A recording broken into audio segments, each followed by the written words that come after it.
So এই third air defence সিস্টেমে যে মিসাইলটা ব্যবহার করা হয় সেই মিসাইলটাতে কোনো ওয়ারহেড নেই, এবং এটা একটু শুনতে অবাক করার মতো বিষয় হলেও এটাই সত্যি। এবং তাহলে প্রশ্ন আসতে পারে যে তাহলে এই মিসাইলটা তার যে টার্গেট সেই টার্গেটটাকে নিউট্রালাইজ করে কিভাবে? Well, third air defence system থেকে নিক্ষেপকৃত মিসাইলটা তার টার্গেটকে নিউট্রালাইজ করে হচ্ছে কিনেটিক এনার্জি বলে একটা ফোর্স দ্বারা।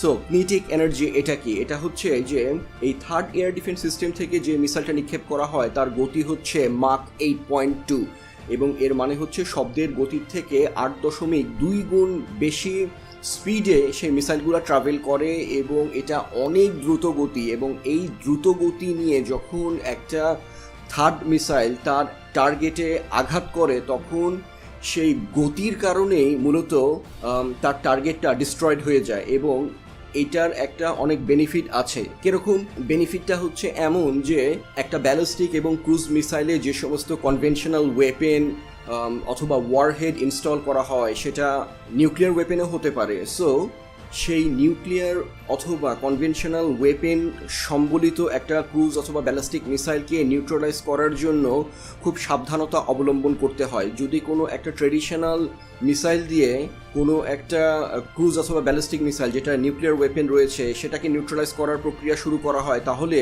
সেই মিসাইলটার নিউক্লিয়ার ওয়ারহেড অথবা কনভেনশনাল ওয়ারহেড সহ আকাশে বিস্ফোরিত হয়ে যাওয়ার সম্ভাবনা এনকাউন্টারের সময় খুব বেশি।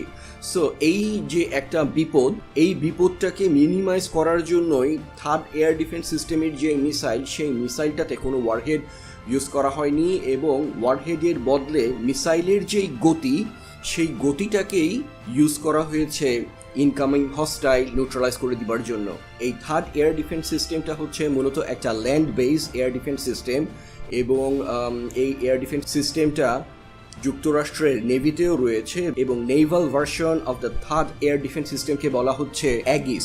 সো এই থার্ড মিসাইল ডিফেন্স সিস্টেমের যে ভালনারেবিলিটি অথবা লুপ হোল অথবা গ্লিচ যদিও কিছু থেকে থাকে, তবে সেটা ডিটেক্ট করে বের করা এবং সেই যে লুপ হোল সেটাকে কভার করার জন্য দায়িত্ব দেওয়া হয় হচ্ছে ইউএস আর্মি রিসার্চ ল্যাবরেটরি বলে একটা সংস্থাকে, এবং তারা এই সিস্টেমটার ভালনারেবিলিটি চেক করে।